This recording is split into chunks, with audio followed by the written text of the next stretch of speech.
En un mundo lleno de violencia, tristeza y enfermedad, siempre hay una respuesta.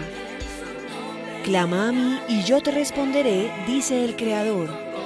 El Tabernáculo de la Fe presenta un mensaje de esperanza.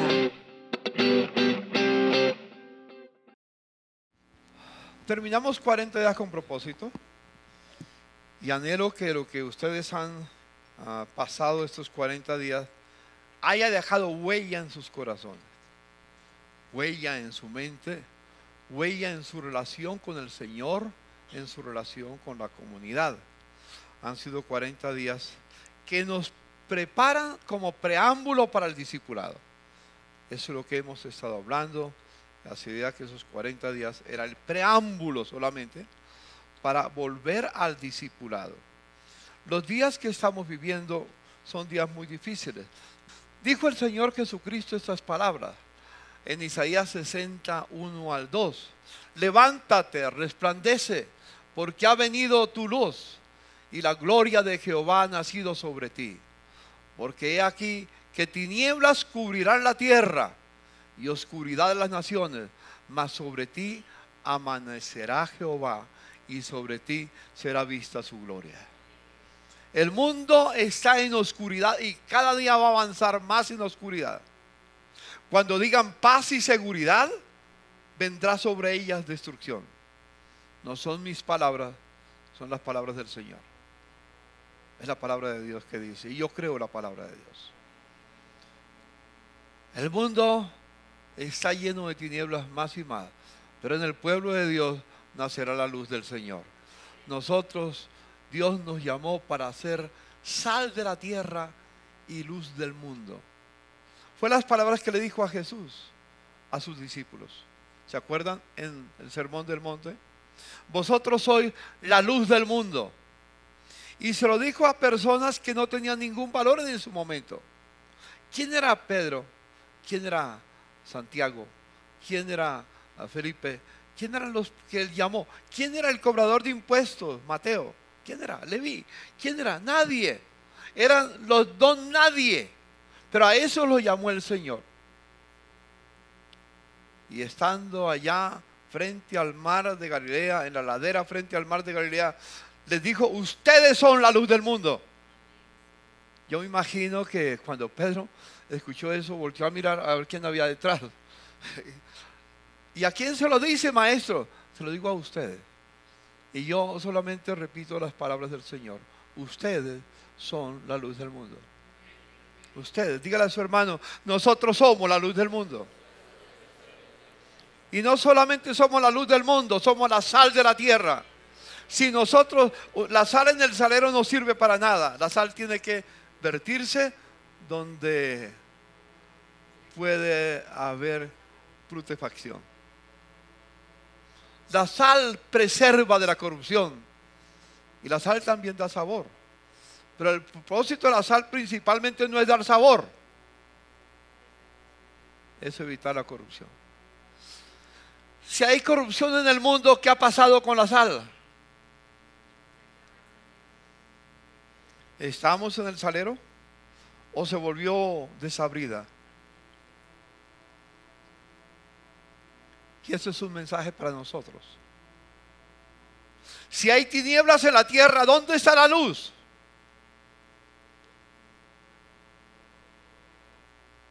¿Bajo la mesa? ¿Y no alumbra a nadie? Que Dios nos ayude a pensar los desafíos que tenemos. Realmente, hermanos míos, he estado pensando en conexión con Cristo con Ser. Esta semana hablé con otro líder, con José González de Estados Unidos, mi amigo José, y con otra persona que nos llamó, y Tania hizo el contacto para ellos, y él va a estar en Colombia dentro de poco, porque también está trabajando en esa dirección. Así que de distintos lugares estamos recibiendo información de lo que pasa en la tierra. Especialmente lo que pasa con la familia. Especialmente lo que pasa con nuestros hijos.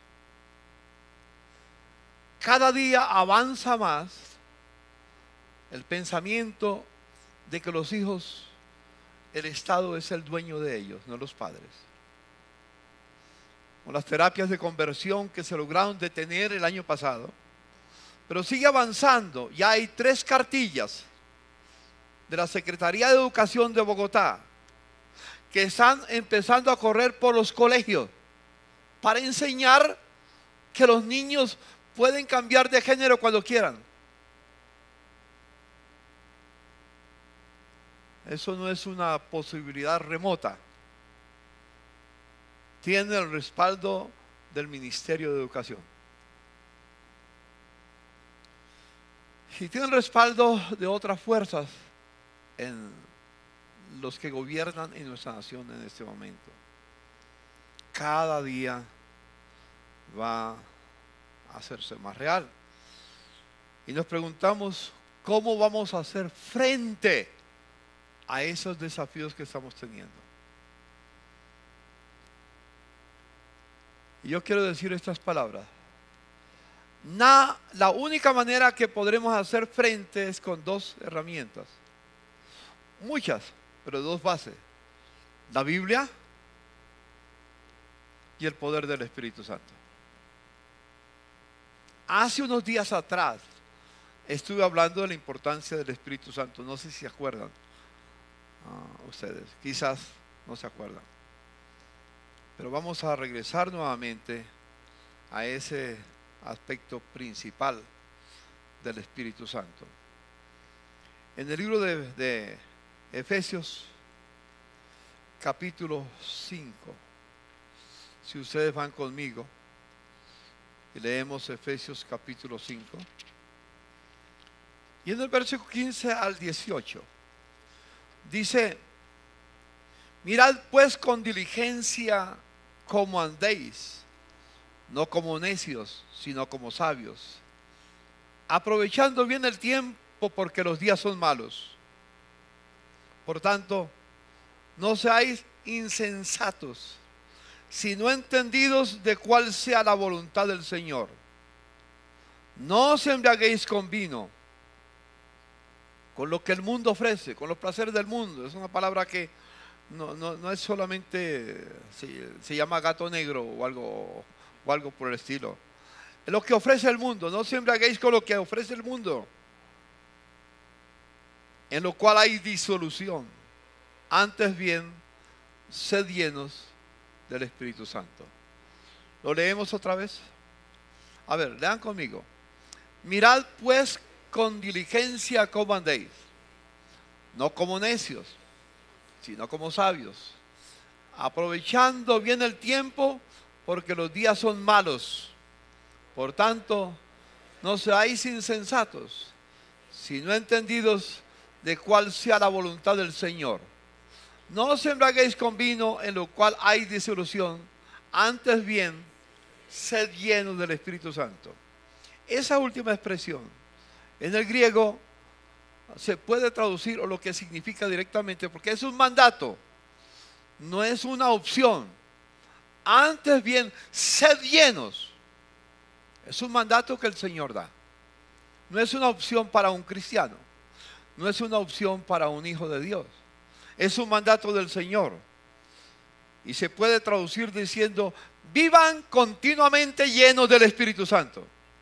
No es que yo soy lleno hoy y luego paso una semana por mi mundo y luego después trato de volver otra vez. No, vivan continuamente llenos del Espíritu Santo. Yo le hago una pregunta: ¿cuántos de ustedes viven continuamente, permanentemente llenos del Espíritu Santo? Es el mandato del Señor. Pero tenemos que examinarnos a nosotros mismos sobre ese principio. ¿Vivimos llenos del Espíritu Santo?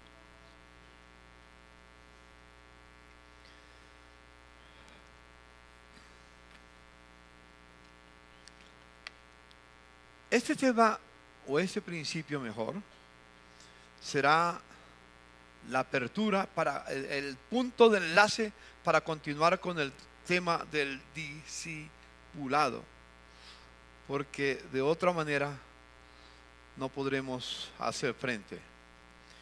Y yo tendré que decir esta expresión: nadie puede ser un discípulo del Señor si no vive permanentemente lleno del Espíritu Santo. A ratos estará en la iglesia, a ratos estará afuera, aparece cualquier cosa en el mundo y entonces va tras el mundo. No se puede ser discípulo si no se vive lleno del Espíritu Santo. Esto fue diseñado por el Padre, por el Hijo y por el Espíritu Santo antes de la fundación del mundo. Es interesante notar que el Espíritu Santo, la primera vez que aparece en la Biblia, es cuando Dios creó los cielos y la tierra. La tierra estaba desordenada y vacía, y el Espíritu de Dios se movía sobre la faz de las aguas para traer orden. El gran ignorado en la iglesia hoy en día es el Espíritu Santo. Hablamos del Padre, hablamos del Hijo, pero muy poco se oye hablar del Espíritu Santo. Es más, cuando tratamos de conseguir cantos de adoración, es bien complicado encontrar canciones que tengan que ver con el Espíritu Santo. Y preferimos otras, que está bien, son buenas, pero por lo menos las pocas que existen deberíamos de cantarlas. Pero no solamente depender de las pocas que existen. ¿No hay aquí hermanos que tienen corazón de poeta? Que pueden componer canciones. Hay unos hermanos que tienen conocimiento de música. Jason, un gran conocimiento de música. Richard, tiene un gran conocimiento de música. Nicolás, tiene un gran conocimiento de música. Ellos pudieran, si ustedes se reúnen con ellos, buscar cómo ponerle una canción, una música que realmente sea muy especial para nosotros. ¿Por qué depender siempre de lo que otros componen? Si ellos fueron redimidos igual que nosotros. Dios puso en ti palabras de sabiduría, palabras de conocimiento, palabras para adorar a Dios. No aprendimos en el primer propósito de Dios. ¿Se acuerdan cuál fue el propósito de Dios? Vivimos para agradar a Dios, y eso se llama adoración. Podemos. Luis Guillermo Becerra, que es experto en música. Hermano, ¿dónde están tus dones para que ponga canciones, las componga para exaltar al Espíritu Santo? Quisiera hablar entonces con este preámbulo, con esta introducción, hablar del Espíritu Santo y Jesucristo. ¿Cuál fue el rol o el lugar que ocupó el Espíritu Santo en la vida de Jesús? Por un lado, había sido ya anunciado por los profetas. No voy a ir al Antiguo Testamento ahora. Quizás más adelante tocaremos las profecías que hubo en el Antiguo Testamento acerca del Espíritu Santo. Voy a referirme a la vida de Jesús y el Espíritu Santo. ¿Se acuerdan cuándo es la primera vez que se menciona el Espíritu Santo en relación con Jesucristo? Al sexto mes el ángel Gabriel fue enviado por Dios a una ciudad de Galilea llamada Nazaret, a una virgen desposada con un varón que se llamaba José, de la ciudad de David, y el nombre de la virgen era María. Y entrando el ángel en donde ella estaba, dijo: salve, muy favorecida, el Señor es contigo, bendita tú entre las mujeres. Mas ella, cuando le vio, se turbó por sus palabras y pensaba: ¿qué salutación sería esta? Entonces el ángel le dijo: María, no temas, porque has hallado gracia delante de Dios. Y ahora concebirás en tu vientre y darás a luz un hijo, y llamarás su nombre Jesús. Este será grande y será llamado Hijo del Altísimo. Y el Señor Dios le dará el trono de David su padre, y reinará sobre la casa de Jacob para siempre, y su reino no tendrá fin. Entonces María dijo al ángel: ¿cómo será esto? pues no conozco varón. Respondiendo el ángel le dijo: el Espíritu Santo vendrá sobre ti, y el poder del Altísimo te cubrirá con su sombra, por lo cual también el santo ser que nacerá de ti será llamado el Hijo de Dios. Si el Espíritu Santo no hubiera actuado, Jesús no hubiera venido. Es la primera vez que se menciona en la vida de Jesús aquí en la tierra, cuando se despojó de su divinidad y se hizo hombre, vino a la tierra porque el Espíritu Santo hizo la obra en el vientre de María. Luego uno puede seguir mirando en la palabra del Señor en Lucas, después, cuando el Señor comenzó ya su ministerio terrenal. Aconteció que cuando todo el pueblo se bautizaba, también Jesús fue bautizado. Y orando el cielo se abrió y descendió el Espíritu Santo sobre él en forma corporal como paloma. Y vino una voz del cielo que decía: tú eres mi Hijo amado, en el que tengo complacencia. Ahora, cuando comienza su ministerio, el primero que actúa en él, ¿quién es? El Espíritu Santo. Y luego nos dice la palabra de Dios que Jesús, lleno del Espíritu Santo. ¿De qué estaba lleno Jesús? ¿De qué nos pide el Señor que estemos llenos? Igual, lo que Jesús vivió, nosotros debemos vivirlo. Jesús, lleno del Espíritu Santo, volvió del Jordán y fue llevado por el Espíritu Santo al desierto. ¿Sabe lo que pasó en el desierto, no? Fue tentado. El Espíritu Santo lo acompañó en la tentación. Más adelante, cuando ya después comienza ya su ministerio, comienza a ir de aldea en aldea, de ciudad en ciudad, de pueblo en pueblo. Dice: Jesús vino, volvió ¿en qué? Mire, dos cosas. Primero, fue lleno del Espíritu Santo. Después volvió en el poder del Espíritu Santo. Uno no puede recibir el poder del Espíritu Santo si no vive lleno del Espíritu Santo. Y como dice un pasaje que en su momento lo veremos, dice que Dios le da el Espíritu Santo a los que le obedecen. La obediencia a la palabra de Dios es requisito sine qua non para vivir llenos del Espíritu Santo y para experimentar el poder del Espíritu Santo. Así que Jesús volvió en el poder del Espíritu Santo a Galilea y se difundió su fama en toda la tierra de alrededor. Más adelante dice: vino a Nazaret, donde se había criado, y en el día de reposo entró en la sinagoga conforme a su costumbre. ¿Qué hacía Jesús cada día de reposo? Iba para reunirse con sus hermanos y adorar a Dios, en este caso el pueblo judío. Era su costumbre venir a la casa de Dios. No es cuando me quede tiempo. Debe de ser costumbre. Yo veo aquí a muchos que ya tienen la costumbre. Cuando estuvimos en la pandemia por Zoom, tenían la costumbre. Abrimos el templo y entonces se trasladaron para hacer la costumbre. Otros no han regresado, pero espero que algún día lleguen a tener la costumbre. Conforme a su costumbre, y se levantó a leer, y se le dio el libro del profeta Isaías, y habiendo abierto el libro, halló el lugar donde estaba escrito. Eso es Isaías 61. Leyó Isaías 61. El Espíritu del Señor está sobre mí. ¿Sobre quién estaba? Sobre Jesús.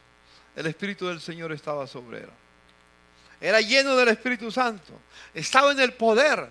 El Espíritu Santo lo acompañaba. Está sobre mí, por cuanto me ha ungido para dar buenas nuevas a los pobres. Me ha enviado a sanar a los quebrantados de corazón, a pregonar libertad a los cautivos y vista a los ciegos, y a poner en libertad a los oprimidos y a predicar el año agradable del Señor. Es el ministerio la misión que Cristo tuvo en la tierra. Y Dios, el Señor, nos dijo: vayan por toda la tierra, hagan discípulos, enseñándoles todo lo que yo les he enseñado a ustedes, enseñándoles a obedecer todo. Todos nosotros tenemos este llamado del Señor. Escúcheme, lo leemos para que entendamos el llamado del Señor. ¿Cuál es la misión que tuvo Jesús y la misión que tenemos nosotros? El que dice que está en Él debe andar como Él anduvo. Léalo conmigo. El Espíritu del Señor está sobre mí. Dígale a su hermano: el Espíritu del Señor está sobre mí.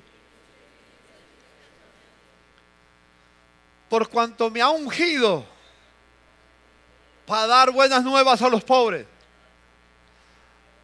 Me ha enviado a sanar los quebrantados de corazón.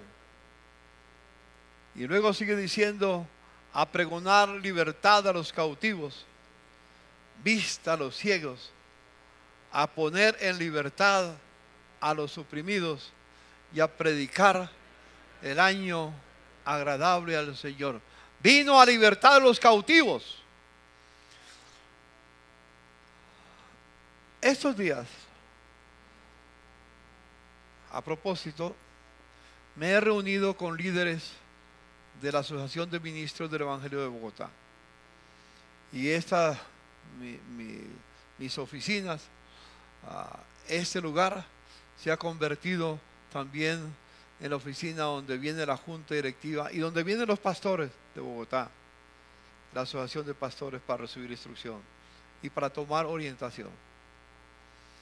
Y he tenido el privilegio de acompañar en situaciones de restauración de pastores.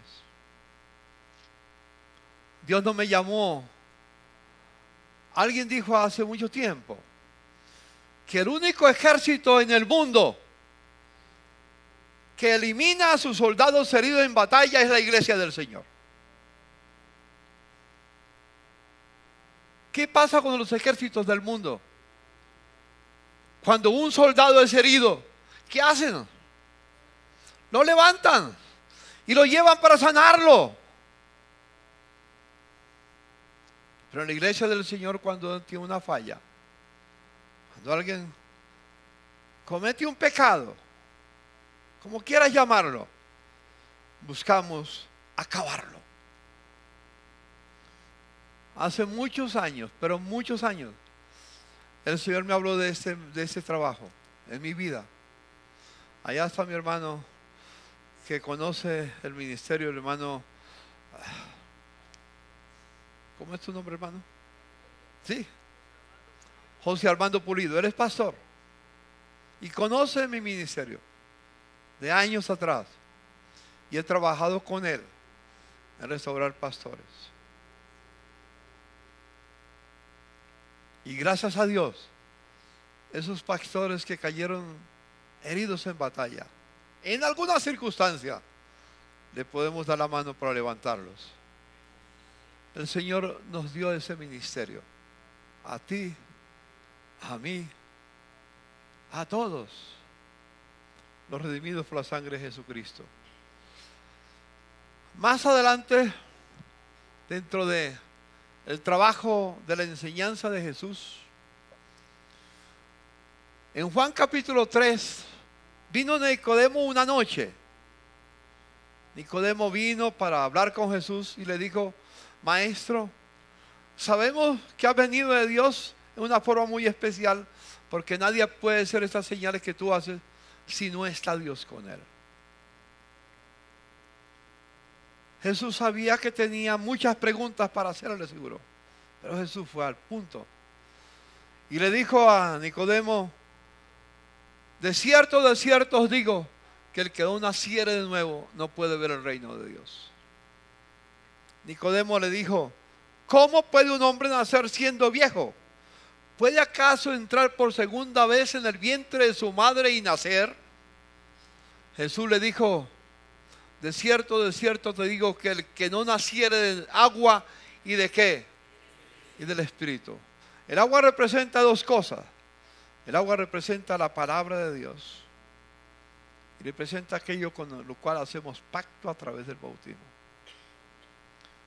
Pero también no solamente dice del agua, sino de qué, del Espíritu. Si yo nací de nuevo, si tú has nacido de nuevo, no es porque eres buena gente, no porque yo soy buena gente, es porque Dios envió al Padre y me mostró mi pecado y me llevó a Cristo para encontrar redención. Por eso Jesús dijo, nadie puede venir a mí si el Padre que me envió no lo trae. Esa persona que no naciere de agua y del Espíritu no puede entrar en el reino de Dios, porque lo que es nacido de la carne, carne es, y lo que es nacido del Espíritu, Espíritu es. No te maravilles de que te dije, es necesario nacer de nuevo. El viento sopla de donde quiere y oyes su sonido, mas no sabe de dónde viene ni a dónde va. Así es todo aquel que es nacido del Espíritu. Quiero que hablemos, pensemos en la importancia, en lo vital del Espíritu Santo en nuestra vida, como lo fue en la vida de Jesús, en su enseñanza. En Juan 7:39 se estaba celebrando una fiesta muy especial. Era la fiesta de los tabernáculos, la fiesta de Sukkot, que este año se celebra el mes entrante, creo que es del 7 al 15 de octubre, del año entrante, en Jerusalén. Normalmente yo acostumbraba a ir, pero por ahora no puedo ir por el precio del dólar. Está muy costoso. Pero conozco lo que es la fiesta de los tabernáculos. A la fiesta de los tabernáculos he ido a Jerusalén aproximadamente unas 30 veces. He ido a otras cosas también, pero unas 30 veces, porque es un tiempo maravilloso la fiesta de los tabernáculos allá en Jerusalén. Espero que un día me acompañen, empiecen a ahorrar, a ver si el año entrante vamos. Pero empiecen a ahorrar, porque eso cuesta plática. Ahorren. En el último y gran día de la fiesta, porque son 8 días la fiesta, el octavo día, Jesús miró a los que habían venido a la fiesta y los vio que no tenían felicidad. Habían cumplido una ceremonia, habían cumplido algo histórico, pero estaban vacíos.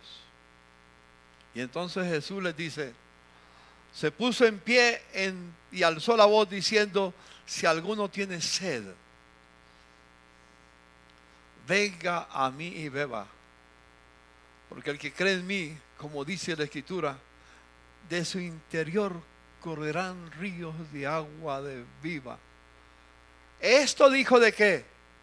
Del Espíritu que habían de recibir los que creyesen en Él. El Espíritu Santo no había descendido todavía, los acompañaba, pero no estaba viviendo en ellos, como vino después de Pentecostés. Esto dijo del Espíritu que habían de recibir los que creyesen en Él, pues aún no había venido el Espíritu Santo, porque Jesús no había sido aún glorificado. Hoy Jesús es glorificado, amén. Está en la gloria con el Padre, a la diestra del Padre, y envió el Espíritu Santo, como lo vamos a ver más adelante. Aleluya. En Juan 14, 15 al 21, Jesús sigue hablando y les dice a sus discípulos, si me amáis, guardad mis mandamientos, y yo rogaré al Padre, y os dará otro consolador, otro paráclitos o paráclitos, uno que estará con ustedes como abogado, como intercesor, como consejero, que les acompañará, para que esté con vosotros para siempre. ¿Quién es ese paráclitos o ese consejero? Ese consolador, el Espíritu de verdad. Cuando ven en la Biblia la palabra Espíritu con mayúscula, se refiere al Espíritu Santo. Cuando es con minúscula, se refiere al Espíritu nuestro. Espíritu de verdad.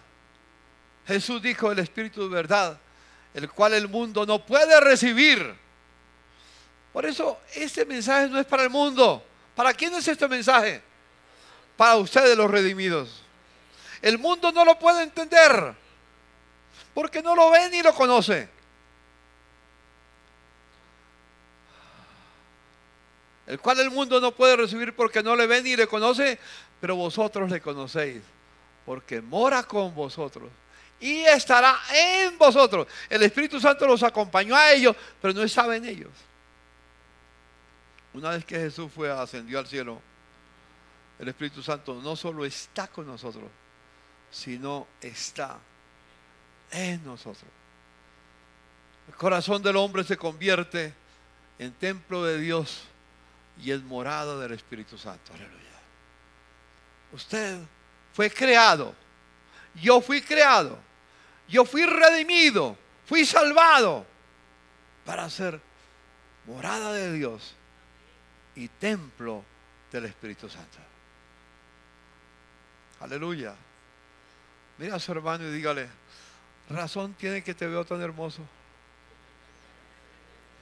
Si eres templo de Dios y eres morada del Espíritu Santo, hermano, te veo muy bien. Y ya sé por qué. No por lo que pintas, porque el Espíritu de Dios está en tu vida. Eres templo de Dios y morada del Espíritu Santo. Abraza a su hermano que está a su lado y dile: tú eres templo de Dios y eres morada del Espíritu Santo.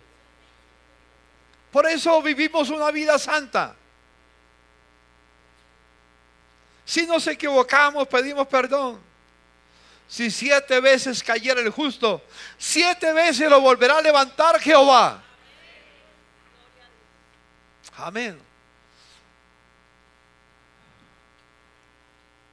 En el capítulo 14, 15 al 21 dijo: no os dejaré huérfanos. ¿Por qué?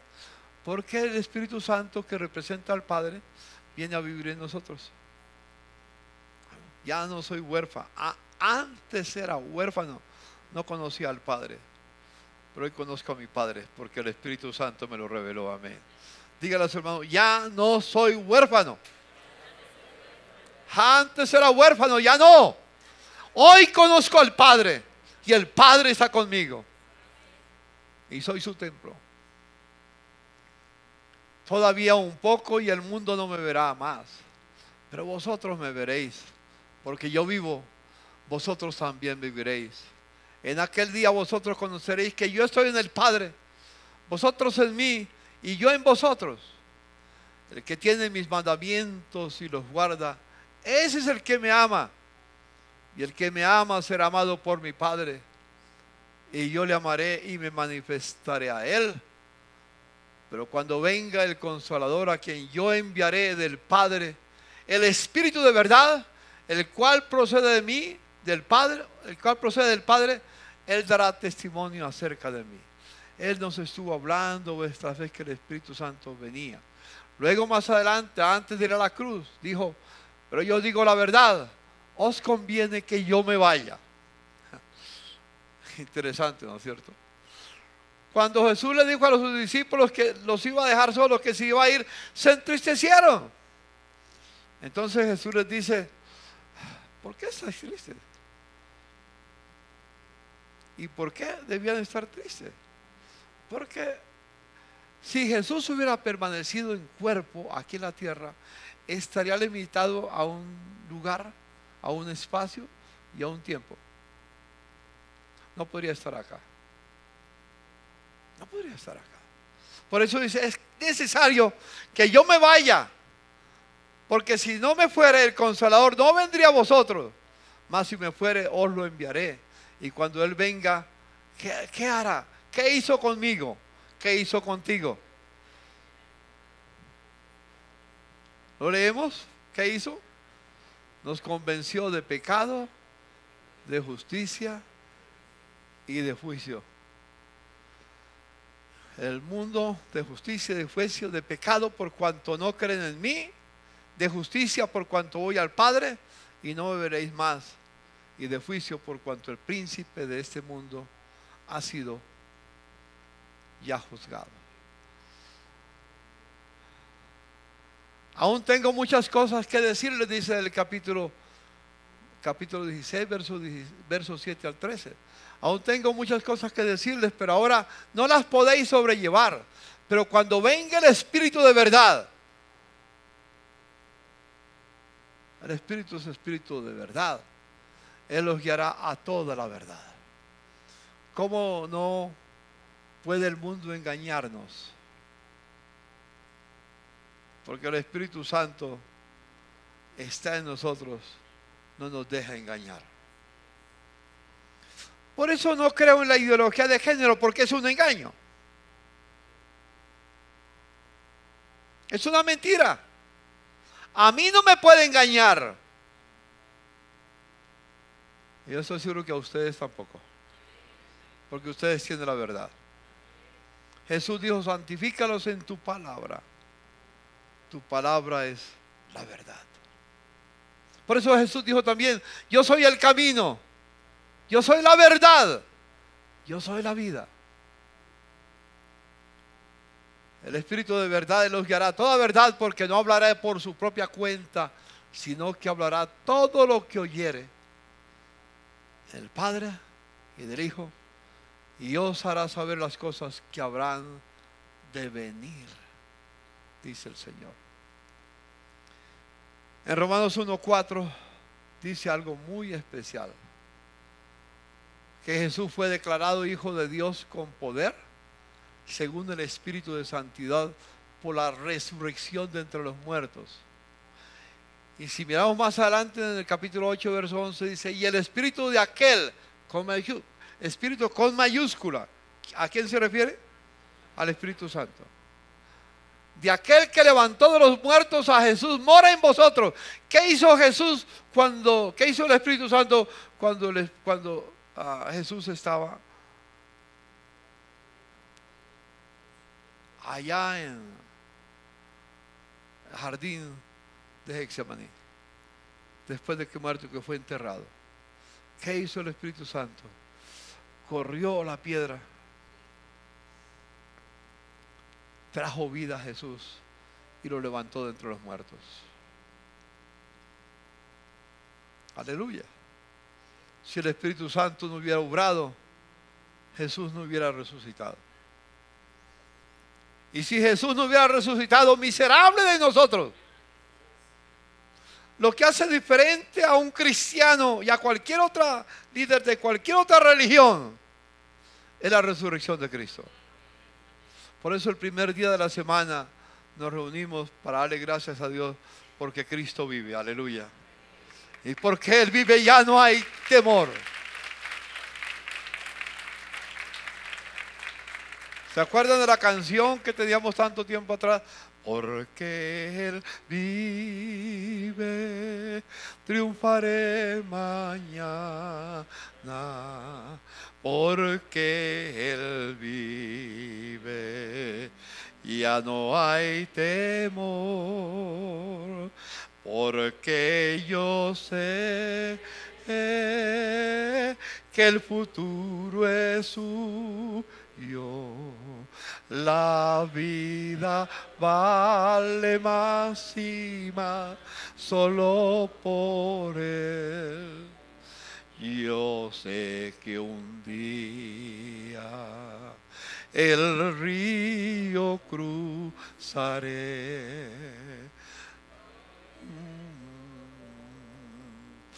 Batallaré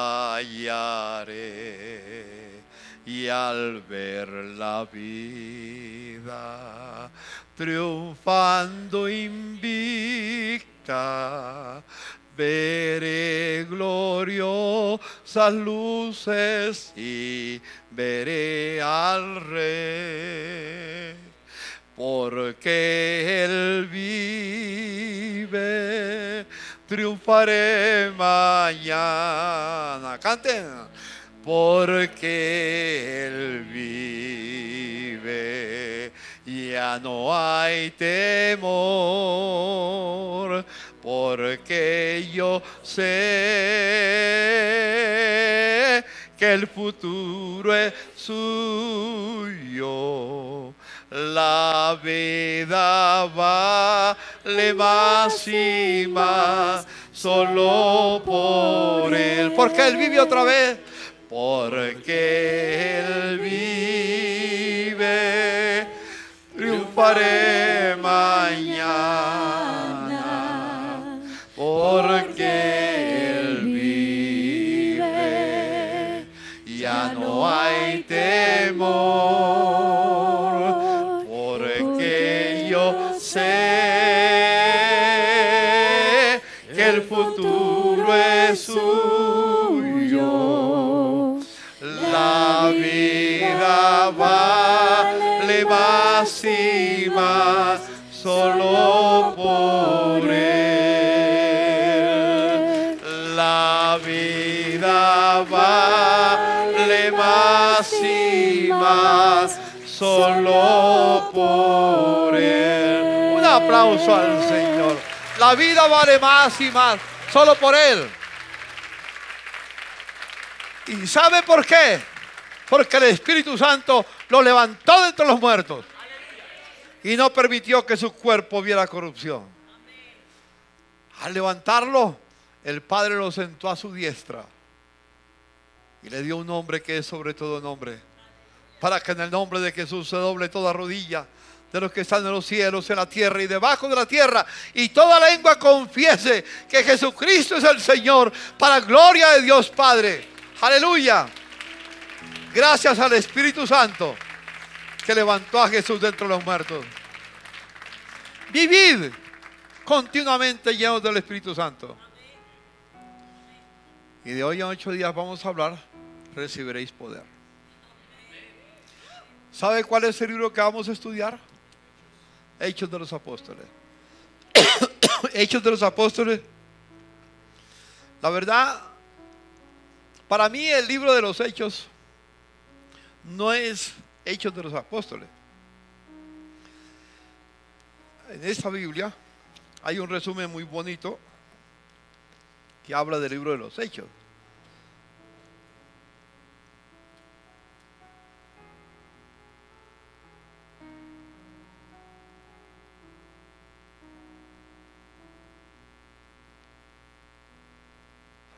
Es el segundo libro de Lucas, la continuación de su evangelio, que narra las primeras 3 décadas de la historia de la iglesia. En este libro Lucas hace énfasis en la obra del Espíritu Santo a través de toda Judea, Samaria y hasta lo último de la tierra. La narrativa sigue este orden: el ministerio de Pedro en Jerusalén, la dispersión de la iglesia por Samaria y Judea, los viajes de Pablo para llevar el evangelio a los gentiles. Hechos establece un vínculo entre los evangelios y los demás libros del Nuevo Testamento al proveer la historia que sirve como fundamento. El propósito central de Lucas era mostrar que con la dirección del Espíritu Santo, Cristo continúa su obra a través de aquellos que han puesto su fe en Jesús y forman su iglesia. La obra de Cristo no ha terminado. La obra de Cristo continúa. ¿A través de quiénes? De los que han sido redimidos. ¿Por qué poder? Por el poder del Espíritu Santo. Léanse el libro de los Hechos. Tiene 28 capítulos. Tiene toda una semana entera para leerlo. No se lea un capítulo diario porque no va a pasar. Yo esta mañana, en 2 horas, leí 17 capítulos meditándolos. En 2 horas nada más. 17 meditándolos, no leyéndolos solamente. Meditándolos, estudiando, repasando.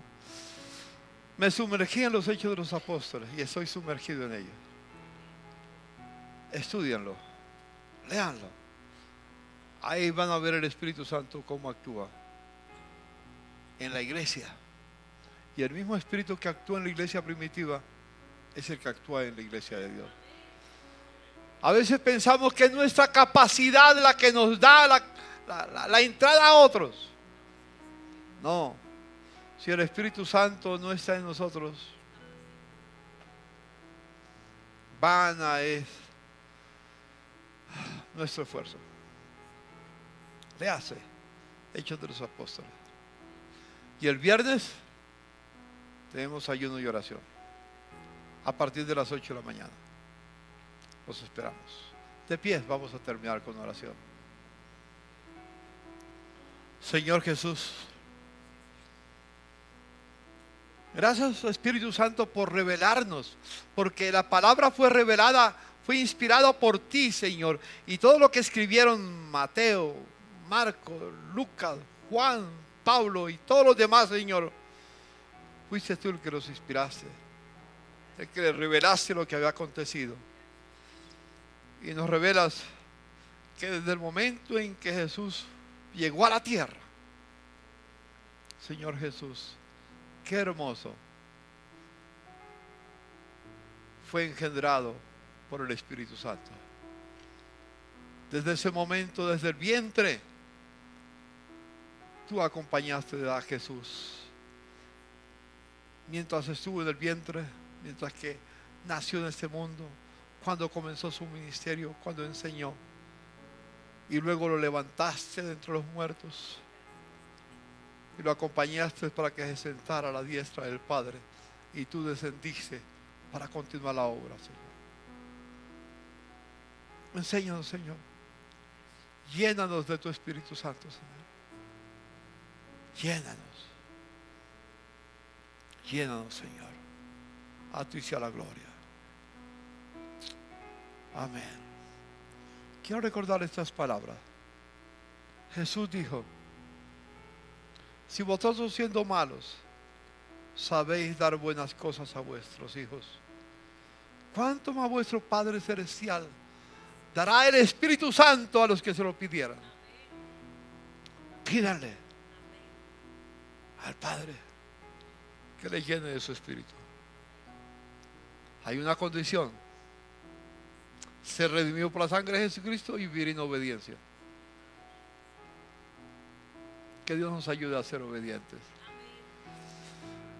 Que todos los días sea motivo de oración, de examinar su vida, mi vida, nuestras vidas, para ver si estamos caminando en la palabra.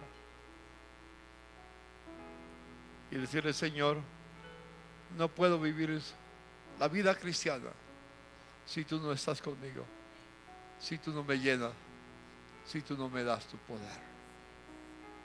Con ese pensamiento, vayan en paz, en el nombre de Dios.